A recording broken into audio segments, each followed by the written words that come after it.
انما بے شک الصدقات صدقات للفقراء فقیروں کے لیے ہیں، والمساکین اور مسکینوں کے لیے، والعاملین اور کام کرنے والوں کے لیے، علیہا اس پر، والمؤلفات اور الفت دلانے والے، قلوبہم دل ان کے، وفی الرقاب اور گردن چھڑانے میں تاوان بڑھنے والوں کے لیے، والغارمین اور قرض ادا کرنے والوں کے لیے اور قرضہ داروں کے لیے، وفی سبیل اللہ اور اللہ کی راہ میں، وابن السبیل اور مسافروں کے لیے۔ تو صدقات یعنی زکوٰۃ و خیرات مفلسوں، محتاجوں اور جو کام کرتے ہیں صدقات کا اور کارکانے صدقات کا حق ہے، اور جو الفت ڈالتے ہیں دلوں میں اور غلاموں کی آزاد کرانے میں اور قرضہ داروں کا قرض ادا کرنے میں اور اللہ کی راہ میں اور مسافروں کی مدد میں بھی یہ مال خرچ ہونا چاہیے۔ فریضتاً ایک فریضہ ہے، من اللہ اللہ کی طرف سے، تو یہ اللہ کی طرف سے فرض کر دیا گیا ہے، واللہ اور اللہ علیم حکیم جاننے والا اور حکمت والا ہے، تو یہ اللہ کی طرف سے مقرر کیا گیا ہے اور اللہ جاننے والا اور حکمت والا ہے۔ تو اس آیت میں ان منافقوں کا ذکر ہو رہا ہے جو رسول اللہ صلی اللہ علیہ وآلہ وسلم پر اعتراض کرتے تھے صدقات کو تقسیم کرنے میں۔ تو یہاں اس آیت میں فرما دیا کہ تقسیم زکوٰۃ پیغمبر کی مرضی پر نہیں ہوتا، بلکہ ہمارے بتائے ہوئے مصارف میں ہی استعمال ہوتا ہے۔ ہم نے خود اس کی تقسیم کر دی ہے، کسی اور کے سپرد نہیں کیا۔ ابو داؤد میں ہے، زیاد بن حارث بن صدائی رضی اللہ تعالیٰ عنہ فرماتے ہیں، میں نے سرکار نبوت صلی اللہ علیہ وآلہ وسلم میں حاضر ہو کر آپ صلی اللہ علیہ وآلہ وسلم کے ہاتھ پر بیعت کی، تو ایک شخص نے آ کر آپ سے سوال کیا، مجھے کچھ صدقہ دلوا دیجیے۔ آپ صلی اللہ علیہ وآلہ وسلم نے فرمایا، اللہ تعالیٰ نبی غیر نبی کسی کے بھی حکم پر زکوٰۃ تقسیم کرنے پر راضی نہیں ہوا، یہاں تک کہ خود اس نے تقسیم کر دی۔ تو 8 مصارف مقرر کیے گئے ہیں، اگر تو ان میں سے کسی ایک میں ہے تو مجھے بتا سکتا ہے۔ تو اس آیت میں سب سے پہلے فقراء کا ذکر کیا گیا ہے، تو فقراء کا ذکر اس لیے سب سے پہلے کیا گیا ہے کہ ان کی ضرورتیں شدید ہوتی ہیں۔ تو حضرت عمر رضی اللہ تعالیٰ عنہ فرماتے ہیں کہ جس کے ہاتھ مال نہ ہو اس کو فقیر نہیں کہتے، بلکہ فقیر تو وہ ہے جو محتاج ہو، گرا پڑا ہو، اگرچہ وہ کچھ کماتا بھی ہو۔ حضور صلی اللہ علیہ وآلہ وسلم فرماتے ہیں، صدقہ مالدار پر، تندرست پر حلال نہیں ہے۔ کچھ شخصوں نے حضور صلی اللہ علیہ وآلہ وسلم سے صدقے کا مال مانگا، آپ صلی اللہ علیہ وآلہ وسلم نے انہیں اوپر سے نیچے تک دیکھا، تندرست پایا تو فرمایا، میں چاہوں تو تمہیں دے سکتا ہوں، مگر امیر شخص کا اور طاقتور شخص کا اس میں کوئی حصہ نہیں ہے۔ مساکین کے متعلق فرمایا، حضور صلی اللہ علیہ وآلہ وسلم فرماتے ہیں، مسکین وہ لوگ نہیں جو یہیں گھوم پھر کر 1-2 لقمے کھا لیں، 1-2 کھجور پر ٹال جائیں۔ تو لوگوں نے پوچھا کہ پھر مسکین کون لوگ ہیں؟ صلی اللہ علیہ وآلہ وسلم نے فرمایا، جو بے پرواہی کے برابر نہ پائے، نہ اپنی ایسی حالت رکھے کوئی دیکھ کر پہچان لے، اور کچھ دے نہ دے کسی سے خود سوال نہ کرے۔ عاملین انہیں کہا گیا ہے جو صدقہ جو ہے وصول کرنے والے تحصیلدار ہیں، تو انہیں اسی مال میں سے اجرت ملے گی۔ حضور صلی اللہ علیہ وآلہ وسلم کے قرابت دار جن پر صدقہ حرام ہے اس عہدے پر نہیں آ سکتے۔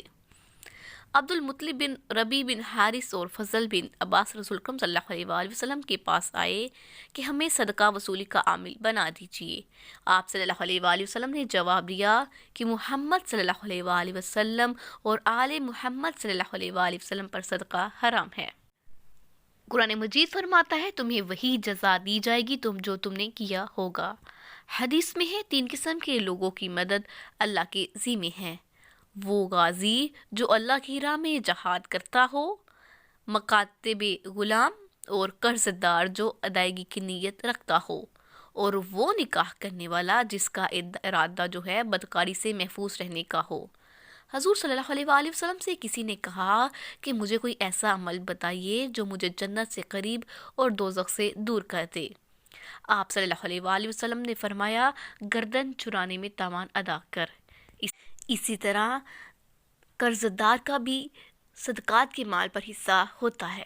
ایک شخص نے نبی کریم صلی اللہ علیہ وآلہ وسلم کے زمانے میں ایک باغ خریدا، تو اللہ کی قدرت سے آسمانی آفت سے باغ کا پھل جو ہے وہ گر گیا سارا۔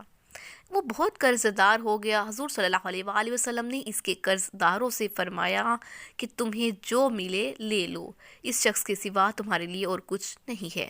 تو آپ فرماتے ہیں کہ ایک قرض دار کو قیامت کے دن اللہ تعالیٰ بلا کر اپنے سامنے کھڑا کر کے پوچھے گا کہ تم نے قرض کیوں لیا اور رقم ضائع کیوں کی کر دی، جس سے لوگوں کے حقوق برباد ہو گئے۔ تو وہ جواب دے گا، یا اللہ تجھے معلوم ہے میں نے نہ اس کی رقم کھائی، نہ پی، نہ اڑائی، بلکہ میری تو چوری ہو گئی، آگ لگ گئی یا کوئی آفت آ گئی۔ تو اللہ تعالیٰ فرمائے گا میرا بندہ سچا ہے، آج تیرے قرض کے ادا کرنے کے سب سے زیادہ مستحق میں ہی ہوں۔ پھر اللہ تعالیٰ کوئی چیز منگوا کر ان کی نیکیوں کے پلڑے میں رکھ دے گا، جس سے نیکیاں برائیوں سے بھر جائیں گی، اور اللہ تعالیٰ اسے اپنے فضل و رحمت سے جنت میں لے جائے گا۔ تھا جو بتایا گیا ہے کہ صدقات کے مال کا مستحق کون ہے، اللہ تعالیٰ کی راہ میں مجاہد۔ تو پانچواں وہ جسے کوئی مسکین بطور تحفے کے کوئی اپنی چیز زکوٰۃ میں اسے ملی ہو۔ زکوٰۃ مالداروں کے لیے حلال نہیں، مگر فی سبیل اللہ جو ہو یا سفر میں ہو یا کوئی مسافر۔ زکوٰۃ کے ان 8 مصارف کو بیان کیا گیا ہے کہ زکوٰۃ کن میں خرچ ہونی چاہیے۔ پھر ارشاد ہوتا ہے کہ اللہ تعالیٰ کی طرف سے فرض ہے، یعنی مقدر ہے۔ اللہ تعالیٰ کی تقدیر، اس کی تقسیم اور اس کا فرض کرنا، اللہ تعالیٰ ظاہر و باطن کا عالم ہے، اپنی بندوں کی مصلحتوں سے واقف ہے، وہ اپنے قول، فعل اور حکم میں حکمت والا ہے۔ تو اس کے سوا کوئی بھی عبادت کے لائق نہیں، نہ اس کے سوا کوئی پالنے والا ہے۔ وَمِنْهُمْ اور ان میں سے الَّذِينَ وہ لوگ ہیں یؤذون جو اس ایذا پہنچاتے ہیں النبی نبی کو، وَيَقُولُونَ اور کہتے ہیں ہوا یہ اذن کان ہے۔ تو ان میں سے کچھ ایسے لوگ ہیں جو پیغمبر کو ایذا پہنچاتے ہیں اور کہتے ہیں کہ یہ شخص تو کان ہے۔ قل کہہ دیجئے اذن کان خیرن بہتر ہے لکم تمہارے لیے، تو ان سے کہہ دو کہ وہ کان تو تمہارے لیے بہتر ہے۔ یؤمنو ایمان لاتا ہے، باللہ اللہ تعالیٰ پر، ویؤمنو اور یقین کرتا ہے، للمؤمنین مومنین کا، ورحمت اور رحمت ہے، للذین ان لوگوں کے لیے جو آمنو ایمان لے کر آئے، منکم تمہیں میں سے۔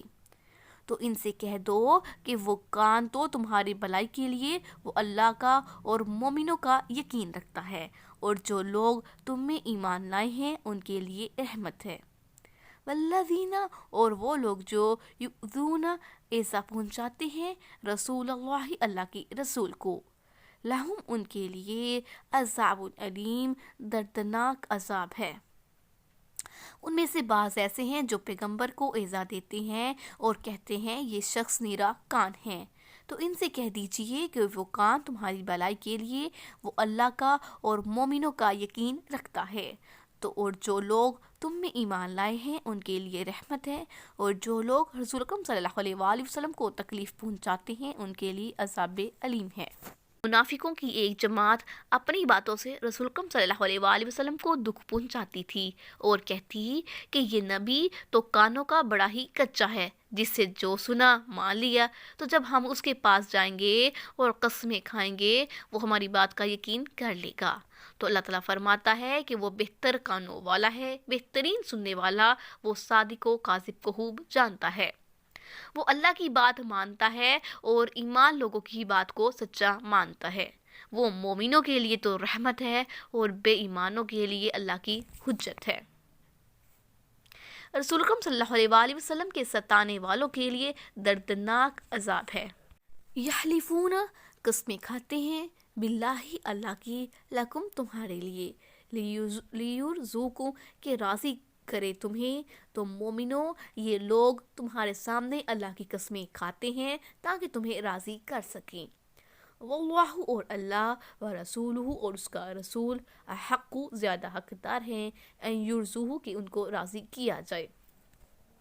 ان اگر کانو ہو تم مؤمنین ایمان والے، اگر تم ایمان والے ہو، مومنو، یہ لوگ تمہارے سامنے اللہ کی قسمیں کھاتے ہیں تاکہ تم کو خوش کر دیں، حالانکہ اگر یہ دل سے مومن ہوتے تو اللہ اور اس کے پیغمبر خوش کرنے کے زیادہ مستحق ہیں۔ تو واقعہ یہ ہوا تھا کہ منافقوں میں سے ایک شخص کہہ رہا تھا کہ ہمارے سردار اور رئیس بڑے ہی عقل مند اور تجربہ کار ہیں۔ اگر محمد صلی اللہ علیہ وآلہ وسلم کی باتیں سچ ہوتی تو یہ کیا آپ ایسے بے وقوف تھے کہ انہیں نہ مانتے؟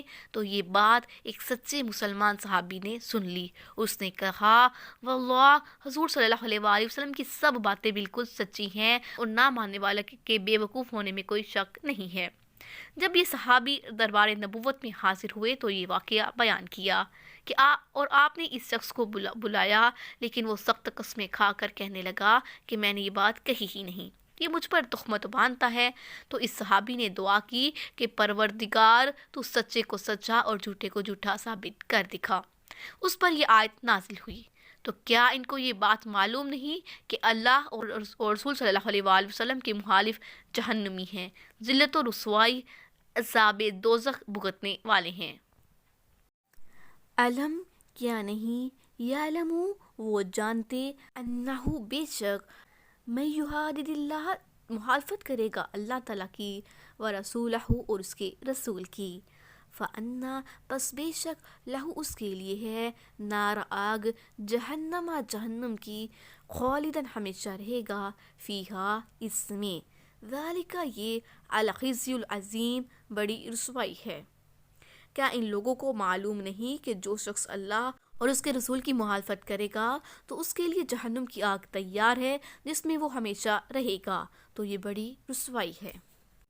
یحذروا، ڈرتے ہیں، المنافقون، منافق، ان تنزل، یہ کہ نازل کی جائے، علیہم، ان پر، سورۃ، کوئی سورت، تنبئہم، بیان کر دے ان کو، بما، وہ جو، فی قلوبہم، ان کے دلوں میں ہیں۔ تو منافق ڈرتے ہیں کہ ان کے پیغمبر پر کوئی ایسی صورت نازل نہ ہو جائے کہ ان کے دلوں کی باتوں کو ظاہر کر دے۔ قل استہزئوا، کہہ دیجئے مذاق کیے جاؤ، ان اللہ، بے شک اللہ تعالیٰ، مخرج، نکالنے والا ہے، ما تحذرون، جس سے تم ڈرتے ہو۔ تو کہہ دیجئے کہ جن باتوں سے تم ڈرتے ہو اللہ اس کو ضرور ظاہر کرے گا۔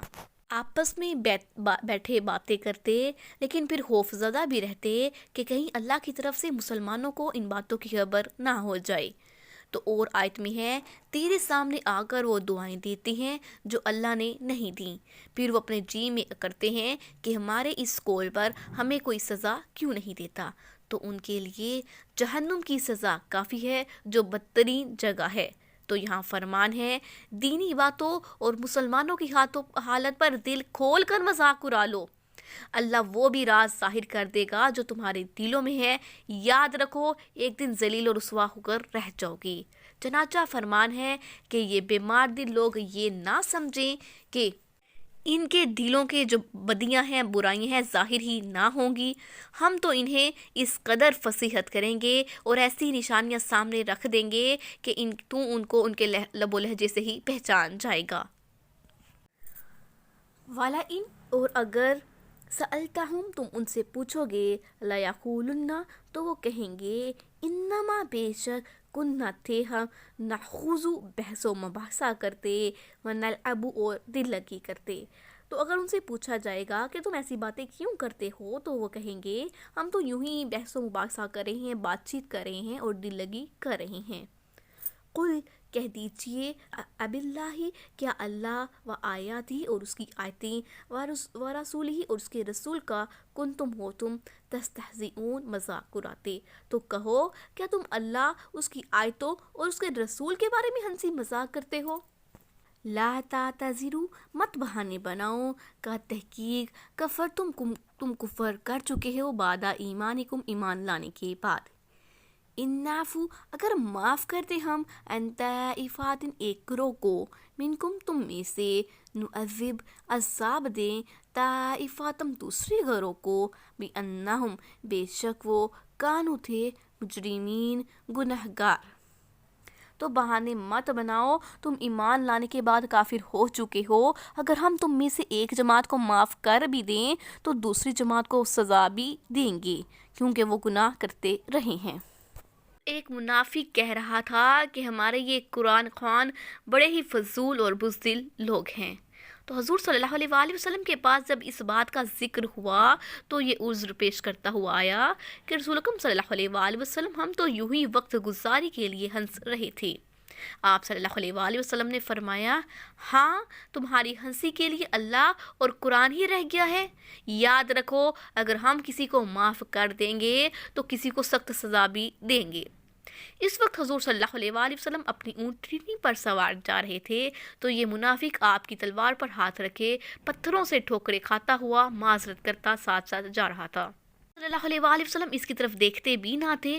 جس مسلمان نے اس کا یہ قول سنا تھا اس نے اسی وقت اسے جواب بھی دیا تھا کہ تو کیسا منافق ہے۔ تو یہ واقعہ جنگ تبوک کے موقع ہے۔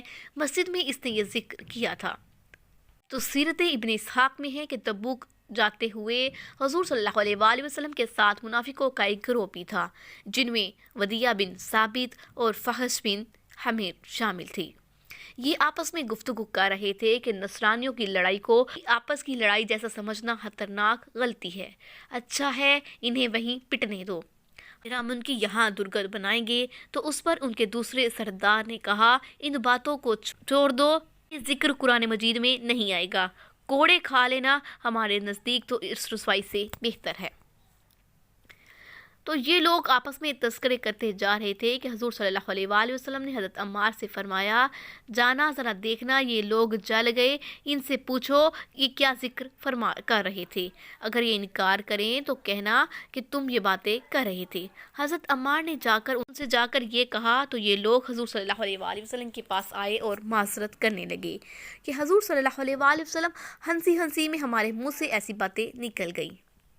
تو ودی نے تو یہ کہا، لیکن فخش بن حمیر نے کہا، یا رسول اکرم صلی اللہ علیہ وآلہ وسلم آپ میرا اور میرے باپ کا نام ملاحظہ فرمائیے، بس اس وجہ سے یہ لغو حرکت اور حماقت مجھ سے سرزد ہوئی ہے، معاف فرما دیا۔ آپ صلی اللہ علیہ وآلہ وسلم نے اسے معاف کر دیا۔ تو اسی درگزر کا اس آیت میں ذکر ہے۔ تو اس کے بعد اس نے اپنا نام بدل دیا، عبد الرحمن رکھا اور سچا مسلمان بن گیا۔